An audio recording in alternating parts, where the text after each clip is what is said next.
القرآن سما وبدا وأحل الخير بأوطاني، وأثير إذاعتنا يسمو بسمو الهدف القرآني.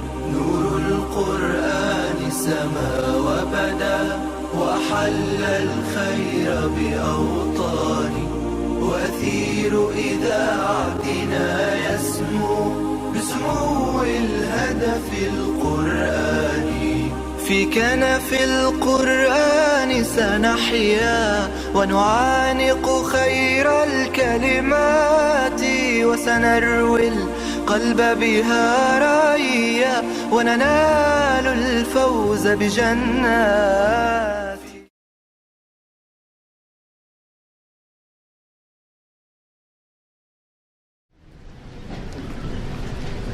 سوره مبارکه یونس، این سوره به نام سوره یونس نامگذاری شده چون که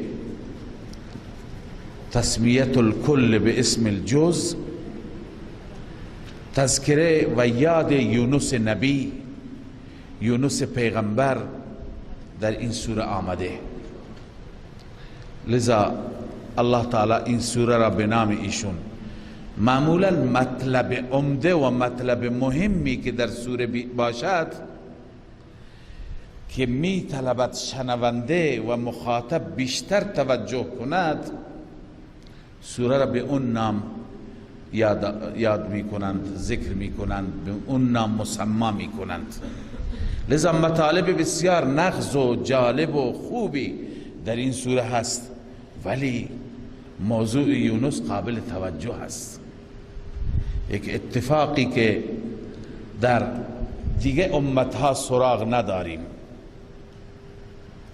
در هیچ ملتی و امتی سراغ نداریم، و اون چیه؟ اون اینه که عذاب بیاد، بالای سر قرار بگیره، اما به دلیل تضرع قوم عذاب از اونها دفع بشه، الله عذاب را برگرداند. پس هر جا که موضوعی هست و سوره به نام اون موضوع یادآوری شده، نامگذاری شده، شما اون موضوع را با دقت دنبال کنید، چون اون موضوع خیلی مهم است، در اون سوره اهمیت دارد و حکم محوری را دارد. خب الان ربط این سوره را میخواستم عرض کنم با سوره های گذشته. اولا ما برای نفی شرک در سوره های گذشته دو مسئله را خواندیم، دو موضوع مورد توجه همیشه بوده. اول اینکه بغیر از الله عزوجل هیچ کسی کارساز غالب نیست، هیچ کسی مدبر و متصرف و گرداننده امور نیست. این را باید در نظر داشت. دوم اینکه چنان قدرتی که بخواهد با قهر یا با محبت و رو در بایستی بیاید و شفاعت بکند هم وجود ندارد، چون بیشتر این دو موضوع باعث می شد که مشرکین شرک بکنند. درباره یک شخصیت معتقد بوده که این قدرت دارد، مثل خدا میتونه برای ما کاری بکند، یا اینکه اگه میگفتن این قدرت را ندارد میتونه شفاعت ما را بکند، سفارش او پذیرفته میشه.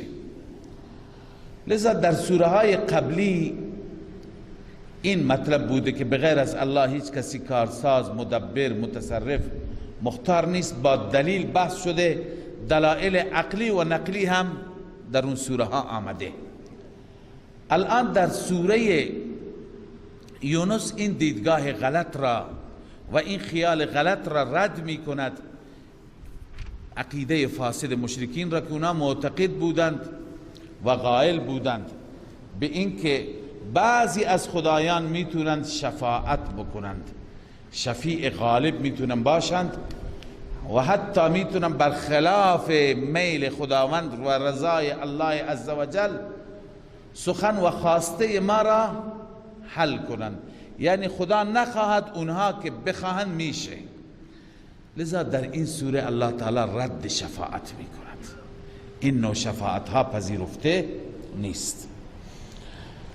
الله می فرماید الف لام را تلک آیات الكتاب الحکیم. این آیات کتاب حکیم هستند. ما قبلا خواندیم که هر وقتی که صفت کتاب حکیم بیاید اشاره به این هست که غالب مباحث در آن سوره چی هستند؟ دلائل عقلی هستند که از حکمت سرچشمه گرفتند. الان در این سوره گرچه واقعه یونس نقل شده دلیل نقلی است، اما بیشتر دلائل عقلی هستند، لذا صفت کتاب حکیم آمده. و جایی که صفت کتاب مبین بیاید مثل سوره یوسف تلک آیات الکتاب المبین، اون وقت در اون سوره غالب دلائل چی هستند؟ نقلی هستند. خب اینجا عقلی هم. الله می فرماید اکان للناس عجبا ان اوحینا الى رجل منهم. این استفهام انکاری. آیا از این تعجب می کنند؟ نباید تعجب کنند که ما بر مردی کتاب را فرستادیم که از اونهاست، از جنس اونهاست. اکان للناس عجبا، مراد از ناس مشرک. آیا برای اهل شرک، برای مشرکان این چیز عجیب است که ان اوحینا الی رجل منهم، این که ما وحی کردیم به سوی مردی از آنان. اما چه وحی کردیم؟ مطلب وحی، خلاصه وحی ان انذر الناس، این مطلب را وحی کردیم که ای حبیب بترسان مردم را. کار پیغمبر چیه؟ انذار و تبشیر. هم بترسان. و بشر الذین آمنوا ان لهم قدم صدق عند ربهم. الله می فرماید مژده بده به مؤمنان که چی؟ ان لهم قدم صدق عند ربهم، برای اونها قدم صدق است. قدم صدق نزد پروردگار یعنی چی؟ ببینید مشرک و کافر هم به گمان خودش عمل نیک انجام میده، گاهی صدقه میکشه، گاهی به گمان خودش نماز میخوانه، گاهی به حاجی‌ها خدمت میکنه، سویق و ستو میده، شربت و خرما میده. اما اعمال او که قبلا فرستاده برایش نمیماند ثابت، چون که به دلیل شرک اعمالش از بین میره. این عکس او هست. این مال مؤمن هست که ان لهم قدم صدق عند ربهم. قدم صدق دو معنی داره، یکی الاعمال الصالحه التي قدموها یا قدموها. قدم صدق معنیش اینه که اعمال صالحی که جلوتر فرستاده، نماز خوانده، تهجد خوانده، روزه گرفته، نفل خوانده، صدقه داده، اینا فکر نکن که ضایع شدن، اینا اونجا هستند. ای مومن تو که بمیری اینا همه برای ذخیره هستند.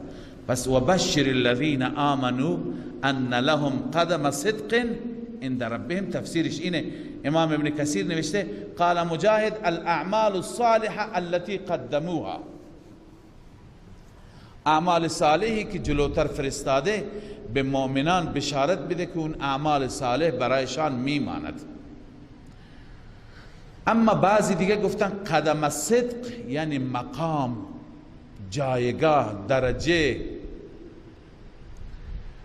چنانچه در تفسیر مظهری نوشته قال عطا ای مقام صدق لا زوال فی، مقام و جایگاه صادقانه که هرگز زائل نمیشه، بعد از 4 سال ریاست جمهوری از دست انسان گرفته نمیشه. معنیش اینه مقام صدق لا زوال فی، یعنی منزلتا رفیعتا یسبقون الیها و یقیمون فیها.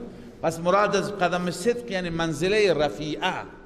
پس به مؤمنان بشارت بده که برای آنها قدم صدق است. پس قدم صدق دو تفسیر کردیم. قدم صدق اعمالی که انسان قبلا میفرستد، این اعمال اونجا ذخیره هست، مثل اعمال کفار هباء منثورا نیست. تفسیر دوم قدم صدق یعنی این که جایگاه، منزلت رفیعه. قال الكافرون ان هذا لساحر مبین، این زجر بر کفار است، سرزنش و توبیخ است. کفار گفته همان این پیغمبر العیاذ بالله جادوگر آشکار هست.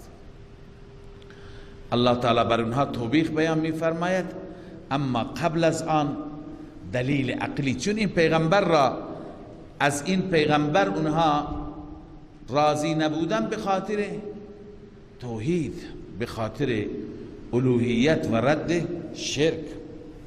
الله تعالی دلائل توحید را بیان می فرماید. ان ربكم الله الذي خلق السماوات والارض في 6 ایام، همانا رب شما آن ذاتی هست که آفرید آسمان ها و زمین را فی 6 ایام در مقدار 6 روز. این بحث را قبلا خواندیم. خلق الارض فی یومین، حامیم سجده، 2 روز زمین را، و جعل فیها رواسی من فوقها و بارک فیها و قدر فیها اقواتها فی 4 ایام. 2 روز دیگه که مجموعاً 4 روز میشه، در زمین هر چه صلاحیت های زمین بود گذاشت، از خزانه و از ذخایر و از کشاورزی و هر چی که برای انسان لازم است. 2 روز دیگه فقضاهن 7 سماوات فی یومین. الله تعالی با یک کلمه کن میتوانست همه را درست بکنه، اما الله تدریج را آموزش میده و اینکه دنیا بر اسباب هست. ثم استوى على العرش، سپس خدا بر عرش مستوی شد.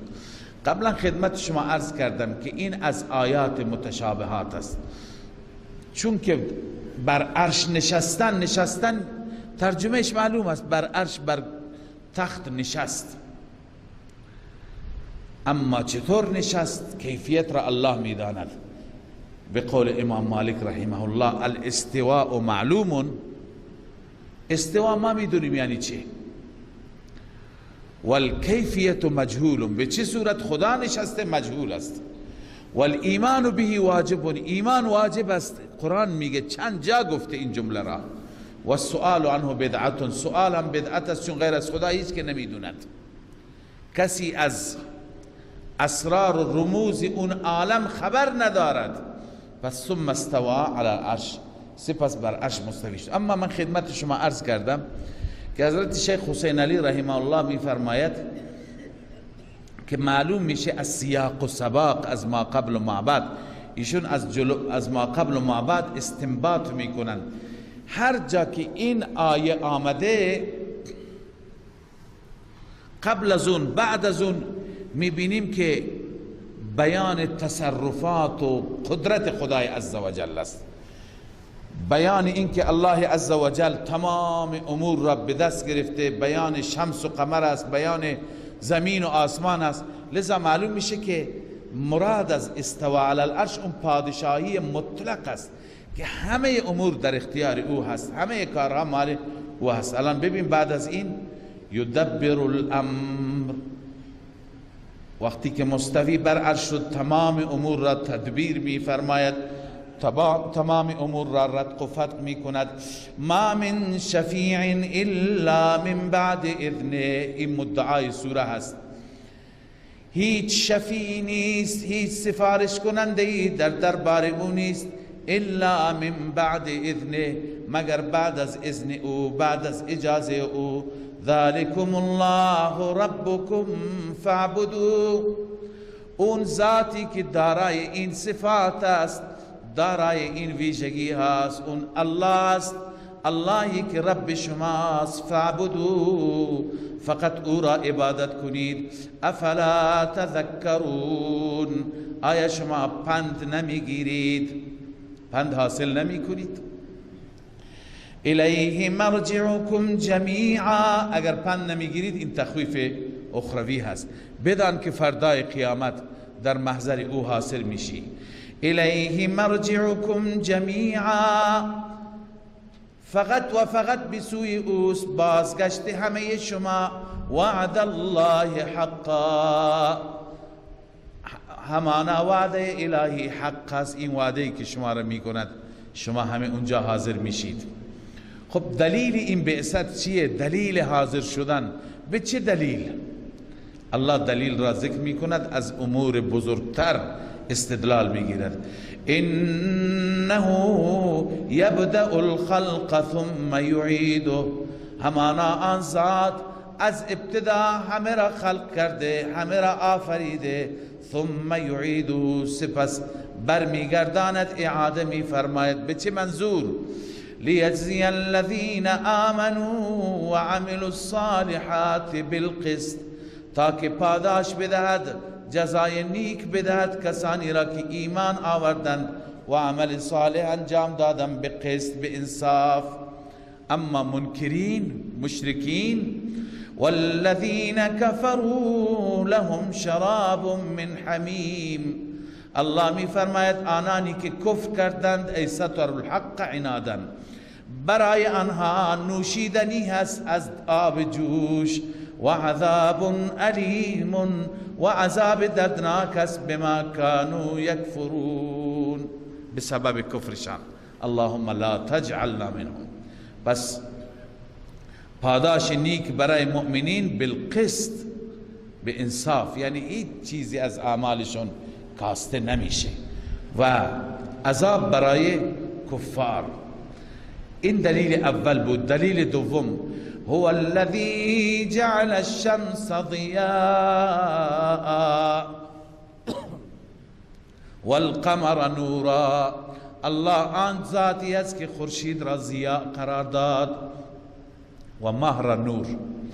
ببین ضیاء به اون میگویند که روشنیش ذاتی باشد، اصلی باشد. نور آن هست که روشنیش از جای دیگه گرفته شده. با توجه به اینکه ماه نورش را از چی میگیرد؟ از خورشید میگیرد، و خورشید نورش اصلی هست. پس برای خورشید ضیا استفاده کرد، برای ماه نور استفاده کرد. مثلا شما این لامپ را روشن میکنید در خانه تاریک، این لامپ خودش ضیا هست، اون خانه و ماحول خانه نورانی شد به خاطر این لامپ، اون نور هست. یعنی اینجا پایین که زمین را میبینی این نور هست، اون که درخشنده هست اون چی هست؟ ضیا هست. پس خورشید ضیا هست، نورش ذاتی هست، میده به ماه، ماه هم نورش از خورشید گرفته میشه. الان امروز میگویند دانشمندان که نور ماه مستفاد از خورشید است. این را رسول الله صلی الله علیه وسلم 1400 سال پیش یک نبی امی به مکتب نرفته این گفته که نور ماه از خورشید گرفته شده. پس این دلیل اعجاز قرآن مجید است.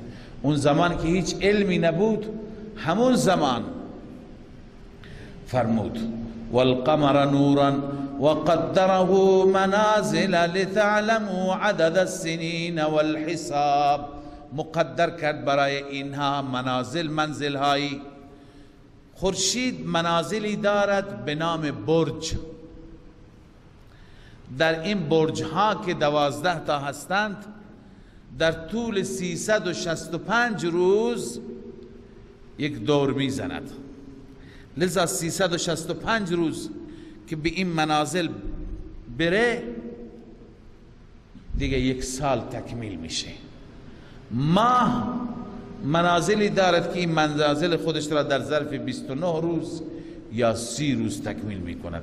لذا شما از همین ترتیبی که ماه و خورشید دارن، شما حسابهای روزتون را، ماهتون را انجام میدید. یک جای جنسی معامله میکنی برای 2 ماه بعد، یک جای برای 1 سال بعد. شما از همین گشتن ماه و خورشید دیگه 1 سال و 2 ماه و 3 ماه را پیدا میکنید. بله، لتعلموا عدد السنین والحساب ما خلق الله ذلك الا بالحق، الله اینها را نیافرید مگر به حق، یعنی للحق و اظهار قدرته، برای اظهار قدرت حق آفریده. یفصل الآیات لقوم یعلمون، الله مفصلا آیات را بیان می کند برای قومی که یعلمون، این مستفیدین، قومی که می دانند. ان فی اختلاف اللیل والنهار، این تتمه همین دلیل است که شروع شده بود. دلیل شروع شد با خورشید. خورشید و ماه اینها سبب آمدن شب و روز می شوند. ان فی اختلاف اللیل والنهار، همانا در اختلاف شب و روز. و ما خلق الله فی السماوات والارض، و آنچه که الله آفریده از آسمان و زمین، در اختلاف اینها لآیات لقوم یوقنون، آیات و نشانات است، اما برای کسانی که یقین کنند در به قدرت الله عزوجل. اما انسان ها از این دلائل از نظر استقبال و پذیرش دو نوع هستند. یک گروه از انسان ها اونهایی که قبول نمی کنند، تمرد می کنند، سرکشی می کنند، اینجا عذاب برای اونها بیان شده. و یک گروه دیگر که قبول می کنند. پس در پایان این رکوع هر دو گروه مورد بحث قرار گرفته. الله می فرماید ان الذين لا يرجون لقاءنا، همانا کسانی که امیدی ندارن به ملاقات ما. این صفت اول محرومین از قرآن. محرومین از قرآن اونایی است که اعتقاد به قیامت ندارند. لا يرجون لقاءنا یعنی چه؟ به قیامت، به ملاقات ما اعتقادی ندارند. و رضوا بالحیات الدنیا، این صفت دومیشون، دل بستن به زندگی دنیا، راضی هستن به زندگی دنیا. و اطمئنوا بها، سوم، و در دنیا مطمئنند، آرامششون در همین جاست. چهارم، وصف چهارم، والذین هم عن آیاتنا غافلون، آنانی که از آیات ما غافل هستند. چه از آیات تکوینی که در این عالم هست، زلزله ها هست، سیل ها هست، کوه ها هست، دریاها، چه از آیات تشریعی که بر محمد صلی الله علیه وسلم نازل میشه. اونایی که از آیات ما غافل هستند، اولئک مأواهم النار بما كانوا یکسبون، اینها اهل آتش هم به سبب عمل کردشان که کسب میکنن. اما ان الذين آمنوا وعملوا الصالحات، بشارت از کسانی که ایمان میآورند و عمل صالح انجام میدند. یهدیهم ربهم، هم قوه اعتقادی هم قوه عملی بیان شد. پروردگار آنها را هدایت میکند، راهنمایی میکند. ببین از قبل اونها هدایت هستند که ایمان و عمل صالح، از راهنمایی میکند به سبب ایمانشان به سوی بهشت.